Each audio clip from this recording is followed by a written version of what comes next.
A Igreja Boas Novas em Guarabira convida você a se tornar um patrocinador desse canal e da obra missionária em Guarabira, com a sua melhor oferta, para que possamos fazer mais e melhor. Por ser um ministério independente, sua participação é muito importante para a expansão do Evangelho do nosso Senhor Jesus Cristo.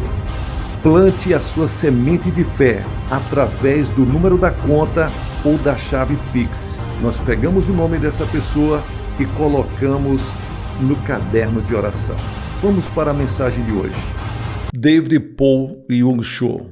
Fé, um dos 4 elementos da quarta dimensão. Em Marcos capítulo 9, versículos 23, está escrito: Se podes, disse Jesus, tudo é possível àquele que crê. Qual é a sua atitude diante de uma situação difícil, em que tudo parece desmoronar? Devemos admitir que nossa fé é vulnerável, de tal forma que, diante de uma situação difícil, é impossível mantê-la. Isso acontece porque todas as coisas visíveis da terceira dimensão afetam negativamente nossa mentalidade. Diante de uma situação adversa, não devemos nos concentrar nas circunstâncias, mas pensar e confiar no Deus da quarta dimensão para poder superá-las. Desse modo, Deus, ao ver nossa fé, nos dá força para ultrapassar qualquer tipo de obstáculos e operar o milagre. As circunstâncias não importam, as aparências não interessam. O que importa é pensar e confiar em Deus, e o milagre acontecerá. Aconteceu faz 20 anos, quando, logo depois de dirigir uma conferência na cidade de Adelaide, Austrália, informaram-me que, por causa de um grave acidente na companhia aérea, não poderíamos viajar para Perth. Entre os destinos, havia uma distância equivalente a 3 horas em um Boeing e de 5 horas em um avião particular. Liguei para o anfitrião do evento e disse-lhe que não poderia ir por causa de uma greve na companhia aérea. Mas o pastor anfitrião disse que tudo estava preparado, que as pessoas nos esperavam, que era impossível cancelar a cruzada e que enviaria um avião particular para me buscar. Pouco tempo depois, o avião chegou. Mas como se tratava de um avião manual sem piloto automático, deveríamos nos guiar por uma rota terrestre. Tudo parecia estar sob controle quando, de repente, uma grande tempestade começou a ameaçar nossa vida. As nuvens impediam o avião e o ponteiro do relógio marcava 0. Tudo era escuridão e nossa visão não conseguia distinguir absolutamente nada. Ao ver que não podia continuar pilotando, o piloto, na tentativa de não perder a direção, tentou captar a frequência dial e me disse: preciso que você controle a alavanca do comando. Ao ouvir essas palavras, fiquei petrificado. Mas, como se tratava de uma urgência, não tinha alternativa. Fiquei tentando não perder o controle da alavanca do comando, mas cada vez era mais difícil. E eu não conseguia fazer nada. A um passo da morte, não podia fazer mais nada além de confiar em Deus e clamei dizendo: Senhor, salva-me. Atravessar a tormenta era como viajar pelo inferno propriamente dito. Depois de 2 horas, comecei a ver uma luz que resplandecia. Era a luz da cidade de Perth, que indicava a transferência da morte para a vida. Essa luz nos serviu como bússola para seguir nossa viagem a essa cidade. Os assistentes da conferência disseram, unanimemente, que era um milagre. Realmente se tratava da graça e do poder de Deus. Não conseguia ver nada, mas Deus estava ali para nos guiar. A fé é uma substância do coração que não se observa com os olhos físicos. A fé é uma condição absoluta que é necessária na relação com Deus. Hebreus capítulo 11, versículo 6 diz: sem fé é impossível agradar a Deus, pois quem dele se aproxima precisa crer que ele existe e que recompensa aqueles que o buscam. Por mais que Deus queira nos conceder algo, se nós não crermos nisso, tudo se desvanece. A fé é o poder que unifica a vontade de Deus com o coração do homem. Devemos sempre procurar levar uma vida na fé em Jesus Cristo. A Bíblia ensina que o justo viverá pela fé. No reino de Deus, tudo se observa por meio da fé. A fé é a certeza do que não se pode ver. Portanto, devemos ver com fé o que não se vê. A perspectiva do amor de Deus nos permite a realização do que não vemos na esfera física. Devemos ver a realidade de acordo com o princípio de visualização e confiar a Deus o pensamento e as circunstâncias negativas. Viver em fé é a chave para uma vida vitoriosa. Como nós devemos desenvolver essa fé? Primeiro, use o princípio de visualização criativa. Observe a meta que não se vê como se fosse. Veja a substância, conceba um desejo, creia que se realizou e ore. Se você deseja um milagre, tem que, sob a direção do Espírito Santo, crer nele de acordo com o princípio de visualização. Como Abraão chegou a ser o pai da fé, por meio do sonho e da fé em Deus. Ao sair da terra do Egito, Deus o levou ao cume de um vale e lhes disse: de onde você está? Olhe para o norte, para o sul, para o leste e para o oeste. Toda a terra que você está vendo darei a você e a sua descendência para sempre. Gênesis capítulo 13, versículo 15. Note que Deus primeiramente fez Abraão visualizar a terra e depois lhes deu fé para conquistá-la. A visualização e a fé são como os dois lados da mesma moeda. A visualização pertence à quarta dimensão, mas se une à fé que opera o milagre. Hebreus capítulo 11, versículos 1 e 2 diz: ora, a fé é a certeza daquilo que esperamos e a prova das coisas que não vemos, pois foi por meio dela que os antigos receberam bom testemunho. Dessa forma, a fé é a certeza e a convicção do que visualizamos. O que devemos fazer? Devemos esperar para colher o que nós semeamos. Sempre pedi pelo reino de Deus e sua justiça e semeei em fé, esperando o milagre. Em um momento de oração, Deus me disse: quero que semeie sua casa, porque por essa oferta Deus fará um grande milagre. E ofertei minha casa para a construção da igreja em Ioído. Mesmo sendo pastor, não era nada fácil ofertar, porque se tratava de uma casa que eu e a minha esposa compramos com muito esforço. Logo depois de nos casarmos, economizamos bastante para conseguir essa casa.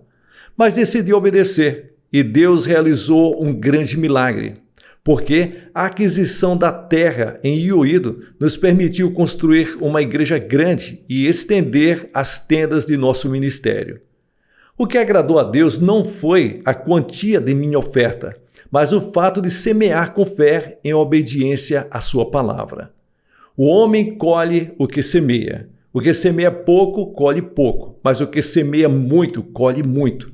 A lei da semeadura e da colheita não constitui apenas uma lei natural, mas também uma lei espiritual. Temos de esperar colher muito se semeamos muito. Mas já viu um lavrador que não espere o tempo da colheita, quando fez todo tipo de esforço para semear? Devemos ter esse nível de fé, pelo qual passamos a dizer que estamos dispostos a ofertar todos os nossos pertences, pois essa é a atitude que atrai o milagre. Por meio da cruz, Deus já nos abençoou para que prosperemos em todas as coisas e para que tenhamos saúde, assim como prospera nossa alma. Gálatas capítulo 6, versículo 9 diz: não se deixe enganar, de Deus não se zomba, pois o que o homem semear, isso também colherá. Quem semeia para a sua carne, da sua carne colherá destruição. Mas quem semeia para o Espírito, do Espírito colherá a vida eterna. E não nos cansemos de fazer o bem, pois no tempo próprio colheremos, se não desanimarmos. Depois de pedir algo a Deus em oração, devemos confessar: Deus, obrigado por me curar. Agradecer completa a cura. Lembre-se de que os sintomas podem continuar, mas a cura já está feita. Mesmo quando o Espírito Santo nos dá convicção de que fomos curados, se continuarmos dizendo, Senhor, me cura, Ele não dirá, ouça, já curei você. Ou seja, nossa oração pode se transformar em uma confissão de incredulidade. Há ocasiões em que, quando oramos pela salvação de nossos filhos, Deus nos dá a convicção de que foram salvos. Ainda assim, os filhos não assistem aos cultos e estão ocupados com os seus próprios afazeres. E isso nos deixa duvidosos, porque existe um abismo enorme entre a convicção e a realidade. Nesse caso, você deve orar da seguinte forma: Deus Pai, chama meu filho mais velho, pois ele foi salvo. Faze a minha filha se arrepender, porque foi salva. Não permita que meus filhos mais andem pelos caminhos errados, pois o Senhor já os salvou. Essa é uma oração de fé. O mesmo acontece com outras áreas da vida. Por exemplo, se você se encontra orando por trabalho e Deus lhes dá convicção, não deve orar, Senhor, dá-me trabalho, porque o Senhor não vai responder dessa forma. Deus não vai dizer para você, ouça, eu já lhes concedi um trabalho. Você deveria orar dessa maneira. Deus, obrigado pelo meu novo trabalho. Já que o Senhor o proveu para mim, permite que eu o conheça logo. Quando você crê nas coisas que não são como se fossem, também é necessário que confesse essas coisas que não são como se fossem. A oração do princípio de visualização não deve ser acompanhada de vãs repetições, mas de convicção. Visualizamos, cremos e concebemos o sonho de Deus. Entretanto, as circunstâncias nos levam à frustração e ao desejo de querer deixar tudo. Mas você não deve ser até a isso, porque esses são obstáculos que você mesmo deve vencer. O que se espera se transforma em certeza somente para aquelas pessoas que venceram em paciência e tenacidade. A Bíblia nos ensina que devemos crer que recebemos tudo o que pedimos em oração. Todavia, há ocasiões em que é difícil crer. E aí está o problema. Você tem de orar até crer que recebeu o que pede em oração. Mas lembre-se de que existe uma grande parede de gelo que impede o acesso à fé, em crer que já recebemos a resposta à oração. É necessário romper o gelo, e ele não se rompe com o vento frio, mas com o calor da oração. E o calor da oração que consegue descongelar a parede do gelo é a oração fervorosa.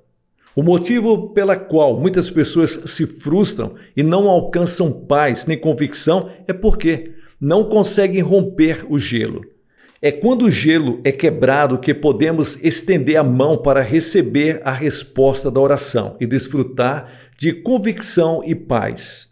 Em Mateus capítulo 7, versículos 7 ao 8 diz: Peçam e lhes será dado, busquem e encontrarão, batam e as portas se lhes abrirá. Pois todo o que pede recebe, o que busca encontra, aquele que bate a porta será aberta.